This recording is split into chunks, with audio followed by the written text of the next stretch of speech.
एक रोना नहीं उम्मत के लिए कि आज जब रिश्ते होते हैं हमारी कौम के अंदर और जब पूछा जाता है बेटी के बाप से आपकी बेटी ने कितना पढ़ा है, क्या पढ़ा है, तो गरीब गर्दन झुका के कहता है मेरी बेटी ने कुरान पढ़ा है।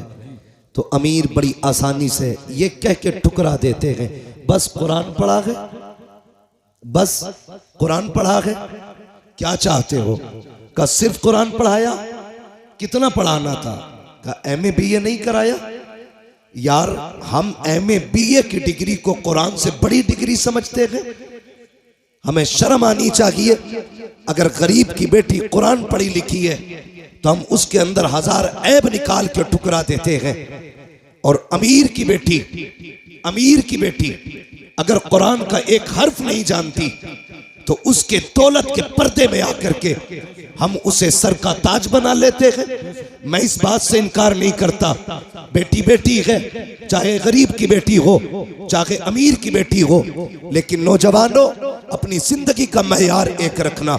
याद रखना कि नींद कभी पैसे से नहीं आया करती, नींद कभी अच्छे बिस्तरों पे नहीं आया करती, नींद कभी आलीशान बिल्डिंग में नहीं आया करती।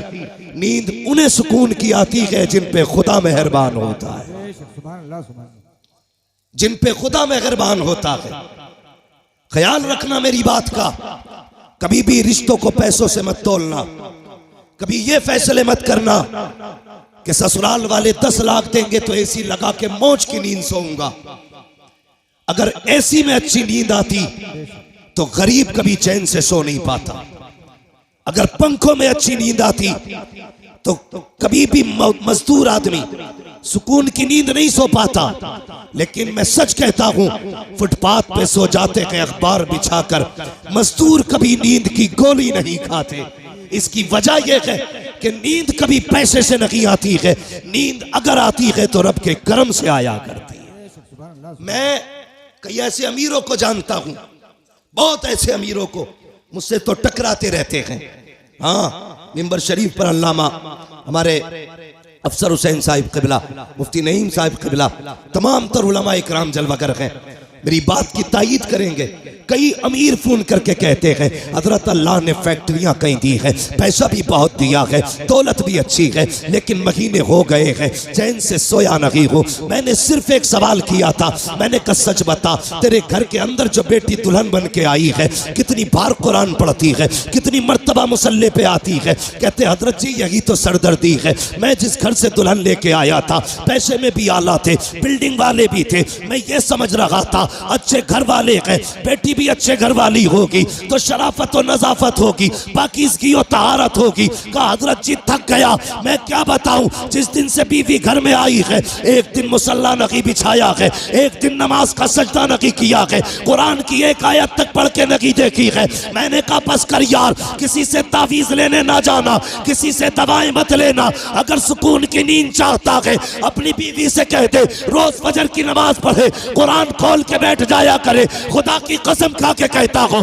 तावीज़ों के जरिए वो राहत नहीं आती है जो कुरान की तिलावत के जरिए घर में राहत आया। नारे तकबीर, नारे रिसालत, मसलक के आला हजरत फैजाने कुरान। मर गए दौलत के लालच में। और सच कहूं मुसलमानों की हकीकत ये, जिनकी जमीनें रोडों पे आ गई वो आग मूत रहे हैं। 4 दिन पहले घर के अंदर चिराग नहीं जलता था, ये औकात थी। आज रोडों पे जमीन आ गई तो गरीब का जीना हराम है। भाई शर्म कर, हया कर, कभी किसी को पैसे से मत तोलना। पैसे की औकात क्या है और तेरे पास है कितना? 4 बिगल ली, 50 बिगल ली। तारीख पढ़, सिकंदर आजम की कहानी पढ़, जिसकी उम्र 22 और 25 के बीच में थी, आधी दुनिया पर अपने फतह का परचम लहरा चुका था, आधी दुनिया पर। और उसको सिकंदर आजम इसलिए कहा गया, अगर जिंदगी मोहलत दे देती तो वो पूरी दुनिया पे अपनी हुकूमत का परचम लहराता। लेकिन फतह करता जा रहा था, रास्ते में सांप ने काटा, जहर फैला। उसने बुलाया अमीर को, अपने वजीर को, कहने लगा यार मेरा किसी जहरीले जानवर ने, कीड़े ने काटा है। चेक किया तबीबों ने, कहा सांप का जहर है। उसने कहा सांप का जहर इलाज करो। बड़ा घमंड था उसे अपनी पावर पे। सारे तबीब थक गए लेकिन जहर ना निकाल सके। कुछ दिन गुजरे, कहा मरने वाला है तू, बचेगा नहीं। जब इतनी बात उससे कही, उसने वजीर को बुलाया, कहा मैं इतना कम नसीब हूं कि अपने वतन में भी मौत मैसर नहीं हुई है। जाओ जितनी दौलत है ऐलान कर दो, है कोई जो सारी दौलत के बदले में चंद सांसें उधार दे दे। कहा क्या करेगा? कहा इतनी सांसें मिल जाए कि अपने वतन में जाके मर जाऊं। वजीर ने रो के कहा था, बादशाह किस ख्याल में है? माना कि जमीन पे तेरा झंडा है लेकिन जिंदगी पे तेरी हुकूमत नहीं चलती है। मौत के फरमान पे तेरा साइन नहीं होता है। वो और ही पावर है जिसके फैसले से जिंदगी मिलती है, जिसके फैसले से मौत आया करती है। उसने कहा ऐलान कर दो, जितनी चाहे दौलत ले लो लेकिन चंद सांसें कोई उधार देते। सबकी गर्दनें झुकी और सबने कहा था बादशाह मौत जो आने वाली है इसको पैसे से नहीं टाला जा सकता। कोई तेरे पैसे से तुझे चंद सांसें नहीं दे सकता। उसने जब इतना सुना कहा था अच्छा अगर ये फलसफा है तो लो, अगर इंतकाल हो जाए तो कफन के बगैर हाथ निकालना। कहा किस लिए? ताकि दुनिया को पता चल जाए। कभी दौलत पे गुरूर ना करना, अपने इकबाल पे गुरूर ना करना। मेरे खाली हाथ देखेगी दुनिया समझ जाएगी हमारी औकात क्या है। जब सिकंदर जैसा आदमी खाली हाथ आया था तो दुनिया से खाली हाथ गया। नारे तकबीर, नारे रिसालत, मसलके आला हजरत, रज़बियों की तकरीर, नबी के दुश्मनों की फूट गई तकदीर। हाँ, ये डॉक्टर साहब भी मेरे दोस्त हैं। अब मैं बताना शुरू करूंगा। मेरे भाई गौर करें, मैं सारे डॉक्टरों से दोस्ती नहीं करता हूं। कोरोना चला था, डट के पानी की सुइयां लगाई डॉक्टरों ने। कई तो ऐसे थे टेढ़े कर दिया, आज तक कूले टेढ़े है। मेरे ताल्लुकात में अल्लाह सलामत रखे उन डॉक्टरों को। ऐसे भी डॉक्टर हैं जो गरीबों का इलाज फ्री करते, नाम नहीं बताऊंगा। तो मेरे भाई पैसा सब कुछ नहीं है, बहुत कुछ है पैसा मगर सब कुछ नहीं है। इसे हद तक रखो, ये जेब तक रहना चाहिए, दिल तक, दिल तक, दिल तक नहीं पहुंच रहे। कहां तक रहना चाहिए? कहां तक? सिर्फ जेब तक, दिल में इसके लिए जगह नहीं। और मैं अक्सर कहता हूं गरीब साल साल भर चिल्ला करेगा तब जाके खुदा का दोस्त बनेगा। अमीरों के लिए कितने आसान रास्ते, कितने आसान रास्ते। फरमाया गया सखी अल्लाह का दोस्त होता है। सिर्फ ये दौलत के दरवाजे खोल दें अल्लाह की रजा के लिए तो ये रब के दोस्त बन सकते हैं। लेकिन उसके लिए भी शर्त है, जब दौलत का दरवाजा गरीब के लिए खोलो ना तो फिर कैमरे का दरवाजा मत खोलना। हमारे मुरादाबाद में भी बड़े पंपलेट और अखबारात मैंने देखे, इज्तिमाई शादी करा रहे हैं फला बाबा, इज्तिमाई निकाह हो रहे हैं गरीब बेटियों के। अगले दिन अखबार में दूल्हा का भी फोटो, दुल्हन का भी फोटो। हया आनी चाहिए। हैरत होती है यार, उस दिन देखो इंसान की जिंदगी में 3 दिन सबसे अहम आते हैं। एक तो वो दिन जिस दिन वो दुनिया में आया करता है, एक वो दिन जिस दिन दूल्हा बना करता है, तीसरा वो दिन जिस दिन वो दुनिया से जाया करता है। ये 3 मौके ऐसे आते हैं जिसमें सारी दुनिया सिर्फ इन 3 को देखा करती है। जब दुनिया में कोई आता है, पूरा गाँव लोग बटन है, एक से एक हसीन है, मगर लोग देखने जा रहे हैं आज फला का पोता आया है, फला का बेटा आया है, देखे तो सही कैसा है। उस दिन देखा जाता है पहली मर्तबा। दूसरी मर्तबा अगर दूल्हा काड़ा भी है तब भी लोग उसी को देख रहे हैं, काला भी है तब भी उसी को देख रहे हैं, लूला है तब भी देख रहे हैं, लंगड़ा है तब भी देख रहे हैं। सबकी नजरें दूल्हा पे जमी होती है। तीसरा तब जब बंदा जनाजे में लेटा होता है, काफूर मल दिया जाता है, कफन में लपेट दिया जाता है, कैसा भी हो दुनिया पलट पलट के देख रही है। ये देखो आज का आम नहीं है बल्कि खास दूल्हा बना है। यार 3 मौके जिंदगी में आए, हमने जिंदगी से उसकी एक जिंदगी का हसीन मौका छीन लिया। जब वो दूल्हा बना हमने उस दिन उसे जलील किया। मैंने दूल्हों के फोटो देखे, जैसे ये हाफिज बैठे हैं ऐसी कुर्सियों पे दूल्हे बैठे थे, उनके फोटो लिए गए। खुदा की कसम किसी के चेहरे से नहीं लग रहा था कि ये दूल्हा बैठा है। वो दूल्हा के लिबास में जिंदा लाश बने बैठे थे, इसलिए कि जब फोटो लिए जा रहे थे एहसास हो रहा था काश काश हमारे पास पैसा होता, आज हम किसी के रहमो करम पे ना होते। हमारे पास दौलत होती तो यूं कुर्सियों पे जलील ना किए जाते। आज हमारे पास पैसा होता तो यूं रुस्वा ना किया जाता।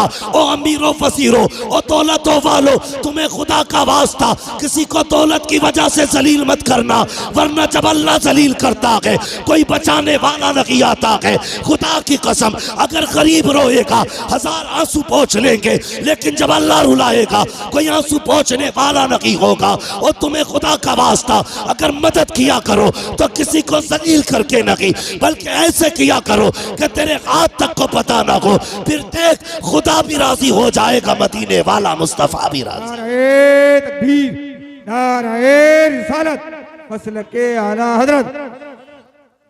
नारे तकबीर। ये भी मेरा दोस्त है भाई, बड़ी देर में निकल के आया। अल्लाह करे बैठे ही रहे ऐसे। बस तवज्जो है ना सारे लोगों की, अल्लाह आपको सलामत रखे। तो कभी भी दौलत की नुमाइश नहीं। और एक बात तो है भैया, नहीं बाबू, मेरे बाबू, बस मैं एक तो वक्त ही मेरा बहुत लेट है। हाँ, मेरी भी फ्लाइट है, दिल्ली पहुंचना, मुझे जल्दी कर लूँ मैं। जरा बात सुने, एक बात और सुन ले। कभी कभी हाँ, दवाओं से वो नहीं होता जो दुआओं से हो जाता है। दुआओं से जो हो जाता है। मेरे वो भाई जो पैसा कमाते हैं, परदेश रहते हैं, इधर उधर के सफर करते हैं, यकीनन रोड पे हाथ चलना ना, समझ लीजिए हथेली पे मौत लेके चलना है। मैं अक्सर कहता हूं नौजवानों, बाइक से हाईवे पे ना चला करो, हाईवे पे ना चला करो। लेकिन हाँ, हमारे कुछ नौजवान ऐसे हैं कि ऐसा एक्सीलेटर खींचते हैं कि वहीं से धूल उड़ने लगती है जहां से गाड़ी चलती है। जरा ध्यान किया करो, अगर तुम्हारी टूटी ना तो खाली तुम नहीं रोओगे, माँ बाप रोते। अपने पीछे वालों का ख्याल किया करो, जो घर पे तुम्हारे पीछे रोने वाले। मर जाए तू कोई मसला नहीं, टूट गई 15 दिन अस्पताल में रहता ना, पूरे घर की नींद जाती है। थोड़ा सा ख्याल किया करो। और एक बात और बता दूं, दुनिया में कितने बड़े बड़े डॉक्टर आ जाए, सारी दुनिया की डॉक्टरी एक पल्ले में रखो, मेरे रब की कारीगरी एक पल्ले में। अगर ये उंगली टूट गई, पूरी दुनिया जोर लगा ले, जैसे रब ने जोड़ी है वैसे कोई नहीं जोड़ सकता। जैसी रब ने जोड़ी है कोई नहीं जोड़ सकता। लाओ बड़े बड़े डॉक्टरों को, जैसे चाहो ऑपरेशन करा लो, लेकिन जैसी रब ने बनाई है ना, वैसी बड़े अच्छे अच्छों से नहीं जुड़ती है। इसलिए नौजवानों, देख के गाड़ी चलाया करो। टूटने में मिनट लगते हैं, जुड़ने में महीने लगा करते हैं, जुड़ने में महीने लग जाते हैं। और कभी कभी कुछ चीजें ऐसी हैं कि मिल नहीं पाती हैं, जैसे प्याली है, टूट। अंधे से पूछिए क्या चीज है, जिनके हाथ नहीं है उनसे पूछिए हाथ क्या है। जो बैसाखियों से चलते हैं, कभी उनसे पूछ के ये प्यार कौन सी नेमत है अल्लाह की। खुदा की कसम, उसने जो भी दिया के ना, तुझे बेकीमत अता किया है, बेकीमत। आंखें बंद करके न चला कर, रोड पे बहुत संभाल के चलना चाहिए। तो जो चलते हैं ना रोडों पे, उनसे मेरी गुजारिश ये है, जब महीने भर में जो कमाई आपकी हो ना, उसका कुछ हिस्सा निकाल के यतीम और गरीबों के लिए रखा करो, निकाल के रखा करो। आपकी नजर में अगर यतीम और गरीब ना होना, तो वह हिस्सा ला करके अपने मदरसे में दे दिया करो। ये मामूल बना लो। खुदा की कसम, जहां तेरी आंख नींद से बंद होगी ना, वहां से गरीब की दुआ तेरी गाड़ी संभालना शुरू कर देगी। गरीब की गाड़ी वहां से संभाल लेगी। कई बार हम खुद कहते हैं, यार उम्मीद नहीं थी बच के आने की, लेकिन पता नहीं कैसे बच गई। नहीं, ये तेरी कारीगरी। लोग कहते हैं मैं सोता रहा, गाड़ी सीधी चलती रही। नहीं, स्टीयरिंग तूने नहीं संभाल रखा था, स्टीयरिंग किसी की दुआओं ने संभाल रखा था। इसलिए अपनी कमाई में हिस्सा रखा करो। कभी कभी दवाएं वो नहीं करती जो दुआएं कर जाती हैं। आज बीमारियां देख रहे हो कितनी छोटी छोटी लग रही हैं। हाँ, कैंसर, ब्रेन ट्यूमर, ऐसी ऐसी बीमारियां जो कभी सुनी नहीं गई, आज वो बीमारियां आ रही हैं। हमने बहुत तरक्की की है। सगा भाई सगे भाई के झूठे गिलास में पानी नहीं पीता आज। ये डॉक्टर कहते हैं कि नहीं, झूठा मत पीना, बीमारी लग जाएगी। मेरे हुजूर से बड़ा कायनात में कोई डॉक्टर ही नहीं है। आका फरमाते हैं सूरुल मोमिन शिफा, मोमिन के झूठे में शिफा होती है। और हमने झूठे ही खाना छोड़ दिया, ऐसी बीमारियां घुसी। अल्लाह कहता चला तरतीब अपनी, और अब मैं अपना कलम चलाऊंगा, तू अपना चला। कसम खुदा की डॉक्टर हाथ उठा के कहते हैं बस, थक गए, थक गए, अपने बस की कुछ नहीं है, ये नहीं बचने वाला। पूछो डॉक्टर साहब से, कभी कभी ऐसा होता है हॉस्पिटल्स के अंदर, डॉक्टर देखता है कहता अरे बस 2 मिनट में ठीक हो जाएगा, लेकिन अगले 5 मिनट में खत्म हो जाता है। डॉक्टर कहता मर कैसे गया। कभी केस इतने सीरियस होते हैं, कहते हैं भाई बचना मुश्किल है, लेकिन फिर बच जाता है, फिर बच जाता है। डॉक्टर कहता बच कैसे गया।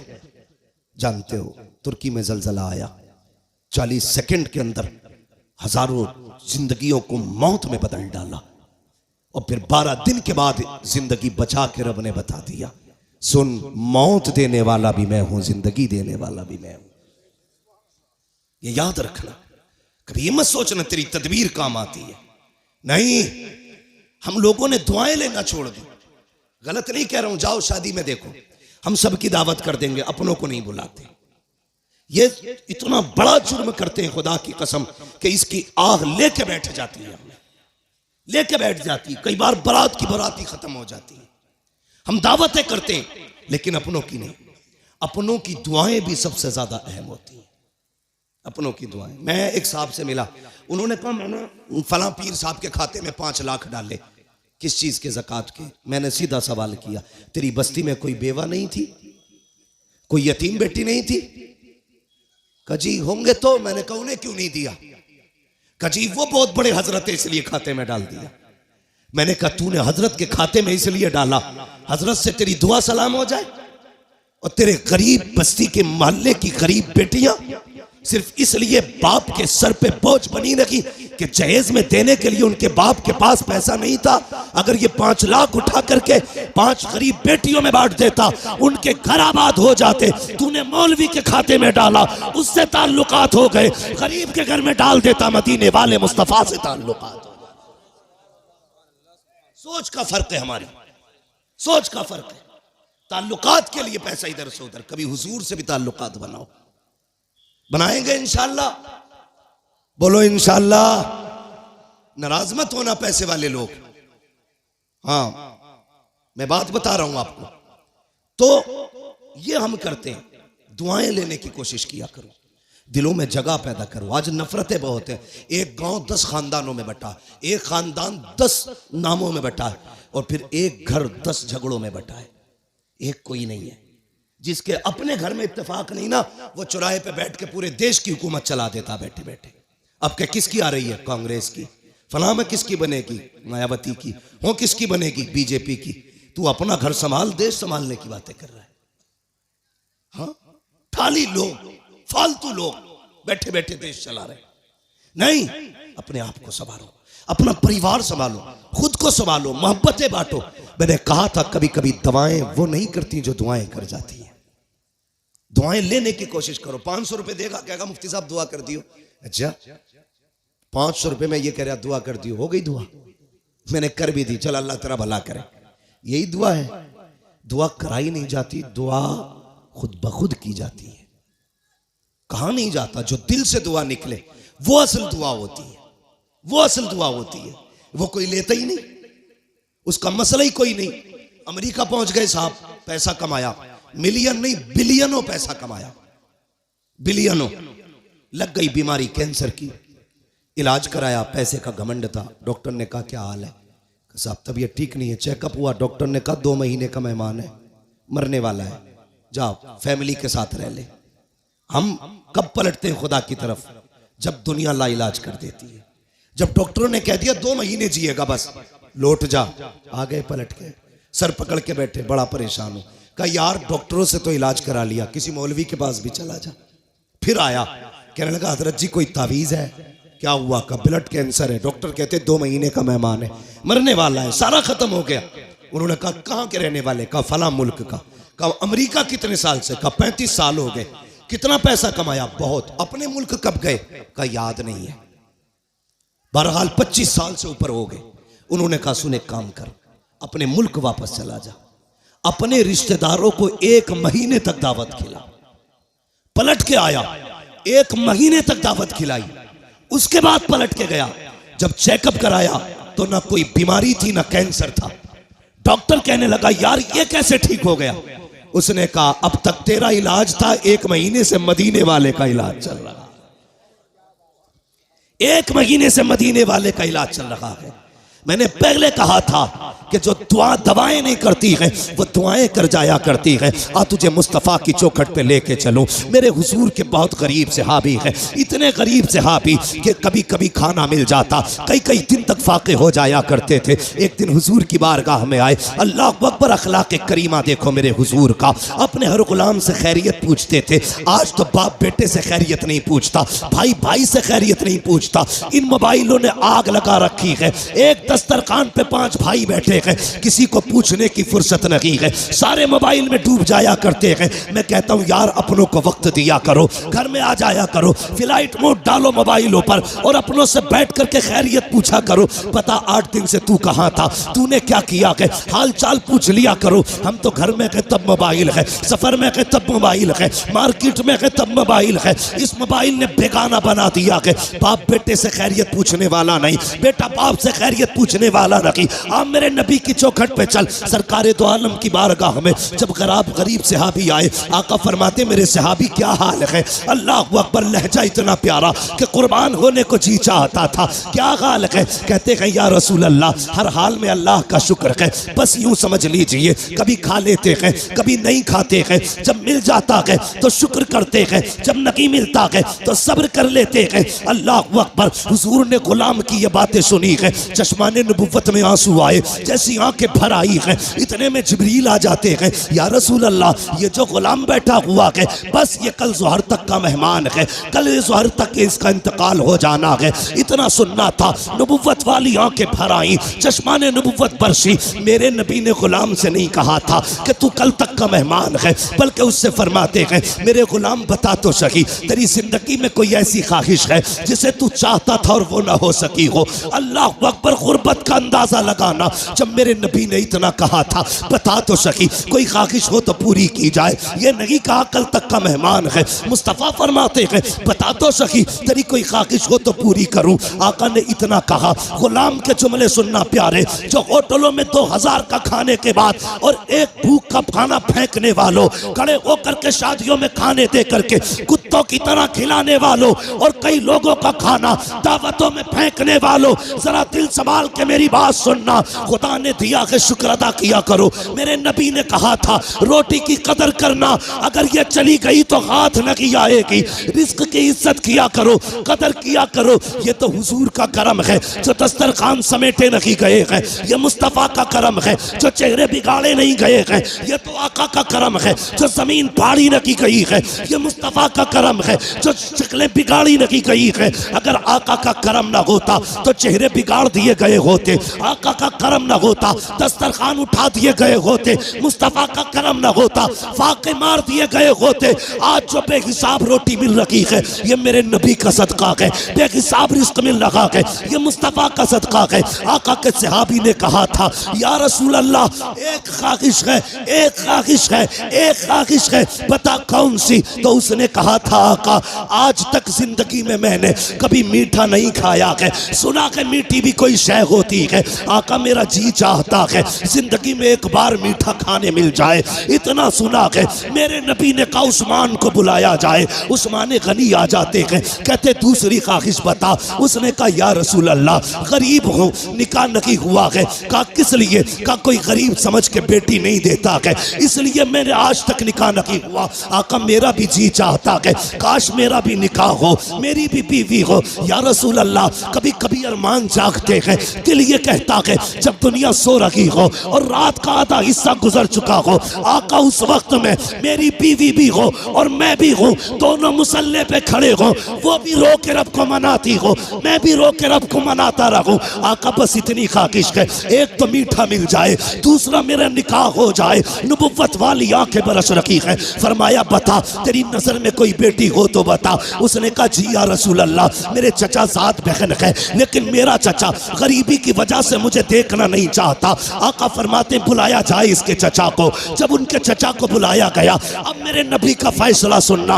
आका फरमाते हैं मेरे सहाबी, मैंने तेरी बेटी का रिश्ता अपने इस गरीब सहाबी के साथ तय कर दिया है। फिर क्या था, मुस्तफा का फरमान था, गर्दन झुक जाती है। आका फरमाते हैं कोई एतराज तो नहीं है। तो उन्होंने कहा था या रसूल अल्लाह, हक तो ये है बेटी का हाथ मांगा है, अगर सर भी मांग लेते हंसते हंसते जाने दे देते, इसलिए कि या रसूल अल्लाह जान देती हुई उसी की तो थी। हक तो ये है कि हक अता ना।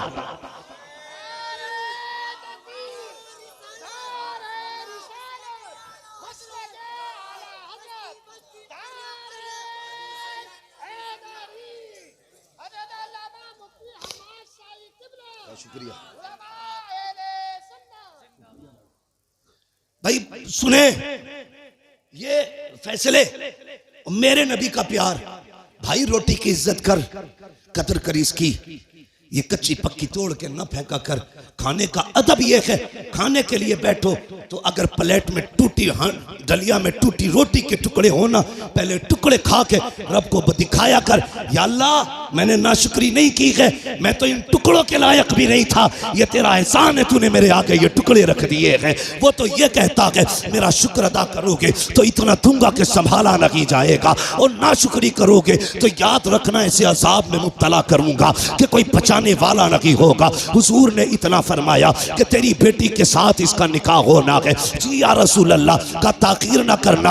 आका जानते थे कल जोहर तक का मेहमान है, मुस्तफ़ा जानते थे कल जोहर तक इसे मौत आने वाली है, इसलिए मेरे नबी ने कहा अब दिन का इंतजार नहीं है, अभी इसका निकाह होगा। अबू बकर जी या रसूल अल्लाह, निकाह की जो जरूरतें हैं वो आप पूरी करेंगे। उस्मान जो हलवा है वो आपका बनाने की जिम्मेदारी है। ऐसा हलवा बनाना कि आज तक किसी ने ना खाया हो। मेरे गरीब गुलाम की तमन्ना है, ये हलवा खाना चाहता है, मीठा खाना चाहता है। हजरत उस्मान के यहाँ हलवा बना, हजरत अबू बकर सिद्दीक के यहाँ से निकाह का इंतजाम हुआ। जब निकाह हो जाता है, अल्लाह अकबर, आका करीम को बताया था जिब्रील ने कि कल ज़ोहर तक का मेहमान है। रात गुजर जाती है, जब सुबह का सवेरा हुआ, फजर का वक्त आया, मेरे हुजूर ने गुलाम को बुलाया, फरमाया जाओ मेरे फला गरीब सहाबी के दरवाजे पे चले जाओ। आका किस लिए? कहा अगर उसके दरवाजे से रोने की आवाज आ जाए तो तोड़ करके मुझे बता दिया जाए। आका ने इसलिए ड्यूटी लगाई थी, जब कहीं पे मैयत होती है तो अपने रोया करते हैं,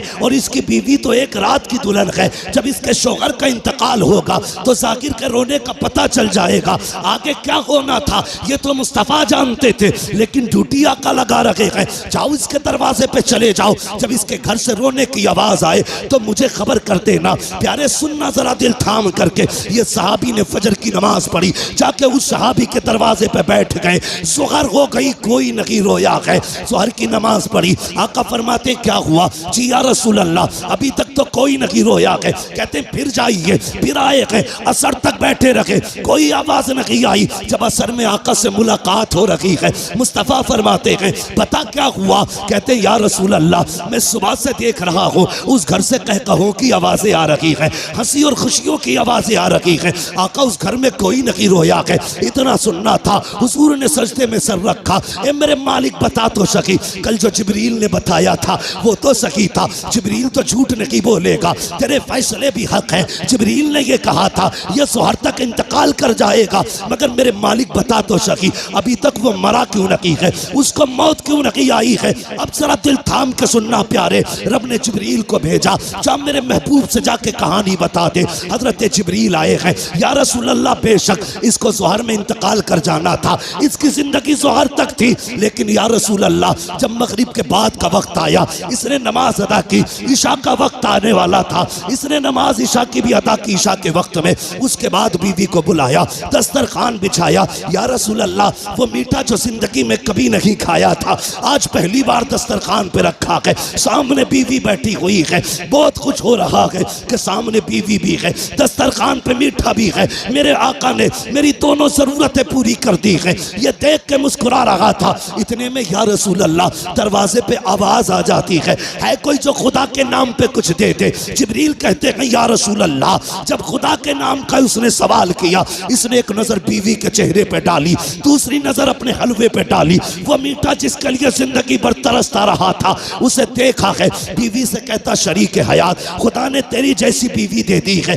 अब और क्या कमी रह गई है। दरवाजे पे रब के नाम का साइल आ गया है, अगर तू कहे तो ये हलवा उसके हवाले कर दो। बीवी ने कहा मेरे सरताज जैसे तेरी मर्जी है। जिब्रील कहते हैं या रसूल अल्लाह, उसने अपनी जिंदगी की सबसे पसंदीदा ग़िज़ा हलवा उठाया, खुदा के नाम पे गरीब को दे दिया और कहा जब गरीब के हाथों में हलवा आया, आका उसकी जबान से जुमला निकला, खुदा तेरी खुशियों को सलामत रखे, खुदा तेरी खुशियों को सलामत रखे। जिब्रील कहते हैं या रसूल अल्लाह, फैसला तो मौत का हो चुका था, लेकिन जब उस फकीर ने कहा था खुदा तेरी खुशियों को सलामत रखे, रब ने फैसला कर दिया, ए जिब्रील इसने अपनी मनपसंद से मेरी रजा के लिए अपने आगे से उठा करके गरीब के हवाले कर दी है। जाओ, मैंने इसकी जिंदगी को मौत को जिंदगी में तब्दील कर डाला है और इसके गमों को दूर करके इसकी जिंदगी को खुशियों से आबाद कर डाला।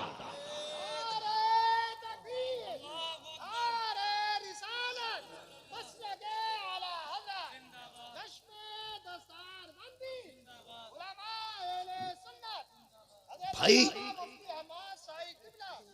कभी कभी दवाएं काम नहीं करती जो दुआएं काम कर जाती है। हिस्सा रखा करो अपने पैसे में गरीबों का।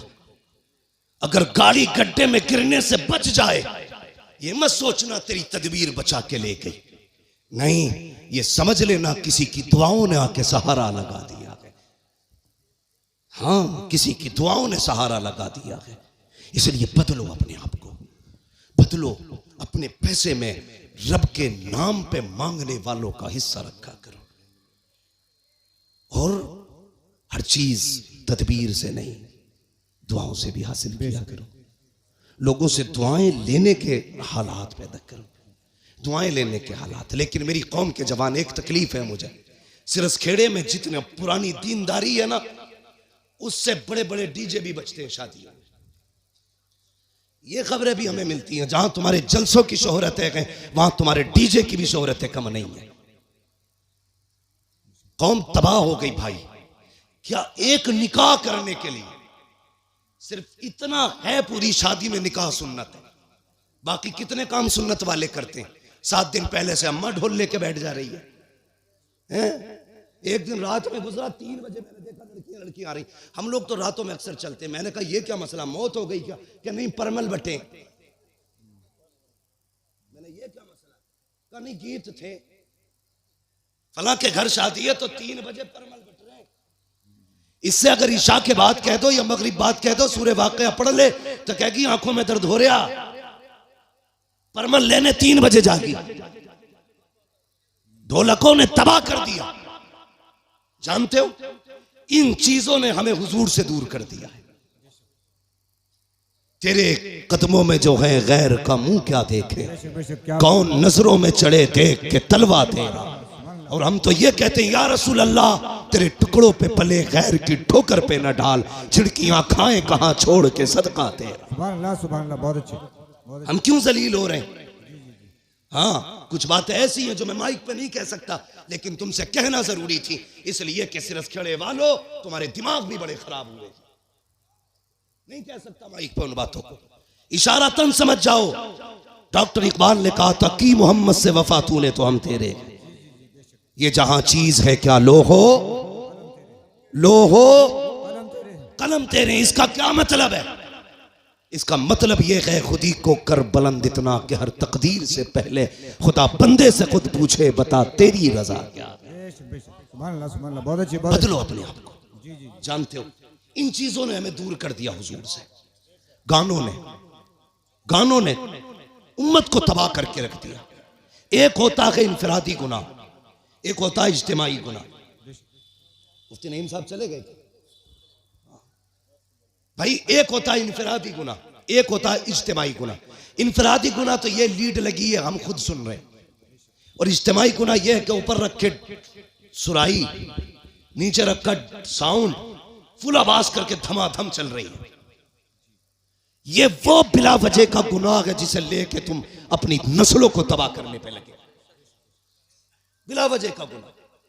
मैं इस पर ज्यादा लंबी गुफ्तगू नहीं करूंगा, वक्त हो चुका है, इसलिए कि थोड़ी ही देर में पीर तरीक़त रहबर राह शरीयत नबीर आला हजरत, हाँ खानकाहे आला हजरत का चश्मो चराग, हम आशिकान की जान, हमारे अकीदे की पहचान, इमाम अहमद रजा खान का शहजादा हुजूर अहसन मियां साहब क़िबला तशरीफ लाने वाले हैं।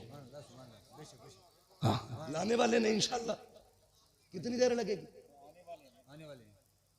आने वाले हैं इंशाअल्लाह, थोड़ी देर में हजरत तशरीफ लाने वाले हैं। देखना यार, चेक के कहोगे यार अगर अहसन मियां का चेहरा ऐसा है तो बरेली के अहमद रजा का चेहरा कैसा? देखना, देखते रह जाओगे। हाँ, वो जात भी आने वाली है इंशाअल्लाह। और देखना जब वो आएंगे ना तो हर तरफ नूर ही नूर नजर आएगा, महफिल में रूहानियत नजर आएगी। मैं बात पूरी कर लूं, अपनी इजाजत हो तो? थके तो नहीं अभी आप लोग? मैंने हाथ नहीं उठवाए थे आपके बीच बीच में, मैं इसलिए हाथ नहीं उठवाता, कहता इसलिए नहीं हूं भाई, माल अच्छा होता है तो खुद बिकता है। जी जी बेशक। शोर मचाने की जरूरत क्या है? मोहब्बत से कह दो या रसूल अल्लाह। इतनी जोर से आपने या रसूल अल्लाह कहा कि 3 मिनट तकरीर और होनी चाहिए। ठीक है जी, अगर 5 मिनट करानी है तो जरा और जोर से कह दें या रसूल अल्लाह। बहुत चालाक लोग हैं माशाल्लाह, जान लोगे क्या?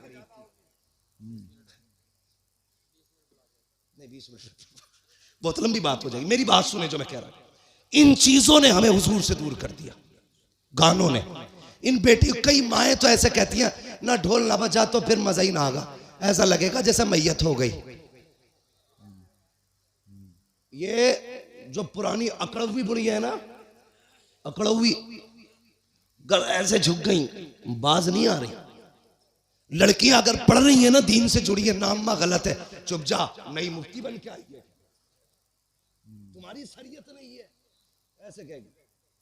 हमारे तो 7 पुश्तों से होता चला रहा, तब कोई मौलवी ना था, अब बंद होंगे, ये कह के उन्हें चुप कर दिया जाता है। मगर थोड़ी देर तो चुप कर लोगी बच्चियों को तुम, हमेशा के लिए नहीं। इस्लाम की फितरत में कुदरत ने लचक दी है, जितना के दबाओगे उतना ही हरा होगा, उतना ही उभरना है इसको। किस किस को रोकोगे? बंद करो यार ये तमाशे। एक निकाह सुन्नत है खाली, उसमें देखो 7 दिन पहले ढोलक बज रही है, गलत। शादी वाले दिन डीजे चल रहा, गलत। नोटों के हार पड़ने सरासर गलत। उसके बाद फिर जो रस्में अदा हो रही हैं, किसी के हाथ में चांदी बंध रही है, किसी के हाथ में लच्छे बंध रहे, किसी के हाथ में मेहंदी चढ़ रही है। कितने गलत काम कर दिए हमने, मुस्तफ़ा को नाराज कर दिया। सोचो तो सही, जब शादी की दावत की बारी आती है, डॉक्टर साहब लिस्ट बनाई जाती है, पूछता चचा की दावत करूं, वो तो नाराज है, कम मना लिया जाएगा, नाम लिख ले। फूफा का उन्हें भी मना नाम लिख ले। का खालू 3 साल से नहीं आए हैं, का उन्हें भी मनाया जाएगा, नाम लिख ले। तूने सबके नाम लिखे और सबको मना लिया। जो पहले से माने हुए थे, तूने ढोल बजा के मदीने वाले को नाराज कर दिया। वो मुस्तफा जो राजी थे, तूने गाने बजा के उन्हें नाराज कर दिया। वो खुदा जो तुझसे राजी था, तूने तमाशे करके उस खुदा को नाराज कर दिया। और बता तो सही, रब तो ये कहता है अगर मैं नाराज हो जाऊं और लानत भेजता हूं तो 7 पुश्तों तक लानत आती है, और जब मैं राजी होता हूँ रहमत भेजता हूँ तो कयामत तक मेरी रहमत चला कर। नारे तकबीर, नारे रिसालत, मसलके आला हजरत उलमा अहले सुन्नत। हाँ डॉक्टर साहब, शादी हो गई कि नहीं अभी? हाँ आएंगे इंशाल्लाह, लेकिन ढोलक नहीं बजेगी। हाँ कई सारे लोगों की देख रखी है मैंने, पैसे वाले लोग हैं, या बज गई ना तो फिर आ गई। ये जवानों फितरत बदलो अपनी, अहद करो। निकाह हुजूर की सुन्नत है ना, तो काम वही किए जाएंगे जो खुदा को भी अच्छे लगे, मुस्तफा को भी अच्छे लगे। एक बात याद आ गई, बता दो। बाबा फरीदगंज शक्कर का नाम सुना है ना? किस किसने सुना है? सब नहीं सुना है माशाल्लाह। हम बरेली वाले हैं, हमारे घरों में चूल्हों पे बैठ के अल्लाह वालों के तस्किरे होते हैं, चूल्हों पे बैठ के अल्लाह वालों के तस्किरे होते हैं। बाबा फरीदगंज शक्कर 6 साल उम्र शरीफ थी ना, औरतें आई आपकी अम्मी के पास, कहने लगी खातून अपने बेटे के बारे में बता तो सही। तेरा ही बेटा 6 साल का नहीं, हमारे तो 8-8 साल के हो गए, हमारे तो 8-8 साल के हो गए। लेकिन जितना तेरा बेटा मुहज्जब है उतने हमारे बेटे तो मुहज्जब नहीं है। तो मुस्कुरा के कहा था बाबा फरीद की अम्मी ने, कहा इसमें सिर्फ फरीद का कमाल नहीं, इसमें उसकी माँ का भी कमाल है। बेशक बेशक, क्या बात है। उसकी माँ का भी कमाल है। ये जो हाफिज बने ना, ये कारी जो बने, इसमें सिर्फ मौलवी का कमाल नहीं है जी, इसमें अब्बा के हलाल लुकमों का भी कमाल है। बेशक बेशक। अभी फरमाया था आपने। मैं भी एक बात कहता हूं, गलत दवा खेती को लग जाए तो फसल खराब होती है, गलत रोजी बच्चों को खिलाई जाए तो नस्ल खराब हो जाती है। हलाल लुकमे खिलाया करो बेटे, कुरान के कारी बने। बेशक बेशक, माओ से गुजारिश है वुजू करके दूध पिलाया करो क्या बात है। बेटे, दीनदार बने। बहुत अच्छी, बहुत अच्छी। दीनदार बनेंगे। बाबा फरीद की अम्मी ने कहा था कमाल सारा ही फरीद का नहीं, मेरा भी कमाल है। कहा कैसे? कहती मुझे याद नहीं मैंने जिंदगी में कभी फरीद को बगैर वुजू के दूध पिलाया हो। क्या बात है, बहुत अच्छी। समझ गए? इन्हीं बाबा फरीद की बात बताने लगे। जी जी सुनेंगे? जी जी जो चेयरमैन है उनसे तो मसला ही नहीं, जो जमींदार है उनसे बात कर ले। जी जी, समझ गए जमींदारों? हाँ सुनेंगे। हाँ, कुर्सी तो 5 साल के लिए होती है, जमींदारी जिंदगी भर के लिए होती है। जी जी बेशक। इसलिए आज आप मजबूत हो। हजरत अली फरमाते हैं जो जमीन पे बैठता है वो कभी गिरा नहीं करता है। जी जी बेशक बेशक, क्या बात है। वहां बैठे हो जहां से गिरोगे नहीं, तो फिर डर किस बात का? जरा कहो या रसूल अल्लाह। या रसूल अल्लाह। इकबाल ने कहा था उकाबी रूह जब बेदार होती है जवानों में, नजर आती है उनको अपनी मंजिल आसमानों में। हाँ, उन्होंने कहा था नहीं तेरा नशे मन कसरे सुल्तानी की गुंबद पर, तू है शाही बसेरा कर पहाड़ों की चट्टानों में। नौजवानों पहचानो अपने आप को। तुम नौजवान हो, तुम्हें बता दूं अगर याद ना हो तो, तुम नौजवान हो ना नौजवान? जी जी, अब भी सर हिला रहे हो। बेशक। वो शेर बकरियों में रहता था, वो भी मैं कर रहा था। एक दिन पानी पीने गया, उसने देखा मेरा मुंह तो बदला हुआ है इनसे, तो सोचा आवाज भी मेरी अलग होगी, दहाड़ मारी तो बकरियों के होश खराब थे। पहचानो अपने आप को, मर्द हो तुम अल्लाह के फजल से। जी जी बेशक, मर्द। हाँ, पहचानो मर्द हो आप और नौजवान भी हो आप। जरा कह दे या रसूल अल्लाह। या रसूल अल्लाह। हाँ, ये कुछ लोग तो इसलिए या रसूल अल्लाह जोर से नहीं कह रहे कहीं बीमार ना हो जाए। ये भाई मैं फैजी नहीं हूं, मुझे पर्चे ना भेजो, मुझे अपनी बात करनी है। इंशाल्लाह फरमाइश कभी फिर भी पूरी हो जाएगी। मैं बात अपनी तरफ से जो लाया हूं वो सुन ले मेरी बात। तो ये बाबा फरीद गंजे शकर हजरत का एक मुरीद था। ये बात वो लोग गौर से सुने जो हुजूर के तरीकों से ज्यादा गाने तमाशों को तरजीह देते हैं, वो गौर से सुने।